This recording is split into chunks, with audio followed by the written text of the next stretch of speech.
Hi, Dad. How are you? You're currently on the phone to Mum upstairs, um, whilst I'm talking to you here.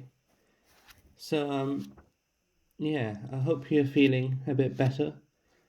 I love you very much, and I can't wait to see you. I miss you a lot. I hope you enjoy this chapter.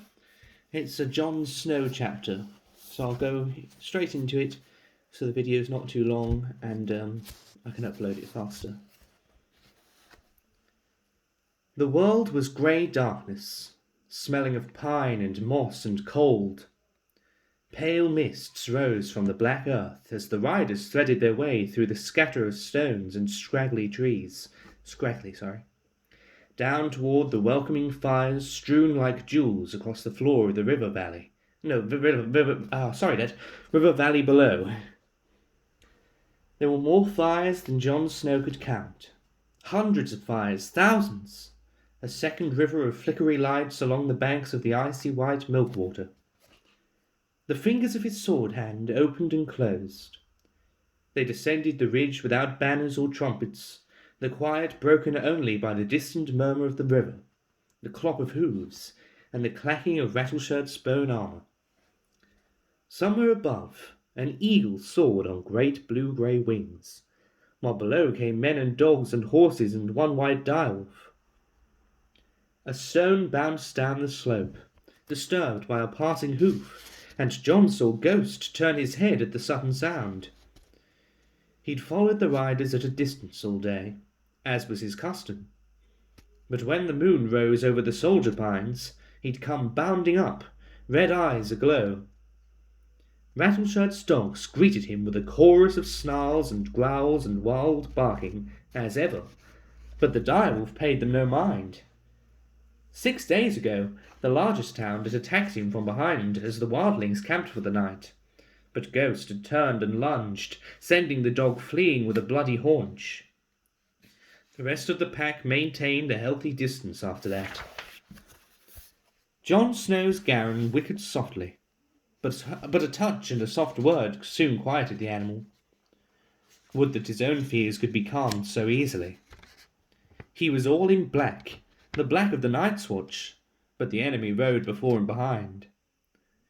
Wildlings, and I am with them. Egret wore the cloak of Corin Halfhand. Lenel had his hauberk, is it? Hauberk? Sorry, I've forgotten that. The big spearwife Ragwill his gloves, one of the bowmen his boots.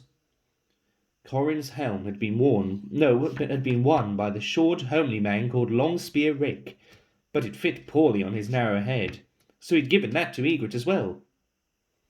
And Rattleshirt had Corin's bones in his bag, along with the bloody head of Eben, who set out with Jon to scout the Skirling Pass. Dead. All dead but me, and I am dead to the world. Egret rode just behind him. In front was Longspear Rick. The Lord of Bones had made the two of them his guards. If the crow flies, I'll boil your bones as well, he warned them, when they had set out, smiling through the crooked teeth of the giant's skull he wore for a helm. Egret hooted at him. You want to guard him? If you want us to do it, leave us be and we'll do it. These are free folk indeed, Jon saw. Rattleshirt might lead them, but none of them were shying talking back to him. The wildling leader fixed him with an unfriendly stare. Might be you fooled these others, Crow, but don't think you'll be fooling Mance. He'll take one look at you and know you're false, and when he does I'll make a cloak of your wolf there, and open your soft boy's belly and sew up a weasel inside. Jon's sword had opened and closed, flexing the sword hand had opened and closed. Oh, I thought it said had, it was hand. Jon's sword hand opened and closed, flexing the burned fingers beneath the glove. But Longspear Rick only laughed. And where would you find a weasel in the snow? That first night, after a long day of horse, they made camp in a shallow stone bowl atop a nameless mountain, huddling close to the fire while the snow began to fall. John watched the flakes melt as they drifted over the flames. Despite his layers of wool and fur and leather, he'd felt cold to the bone. Ehud sat beside him after she'd eaten, her hood pulled up and her hands tucked into her sleeves for warmth. "When Mance hears how you did for Halfhand, he'll take you quick enough," she told him. "Take me for what?" The girl laughed scornfully. "For one of us. Do you think you're the first crow ever flew down off the wall? In your heart you'll want to fly free. And when I'm free," he said slowly, "will I be free to go?" "Sure you will."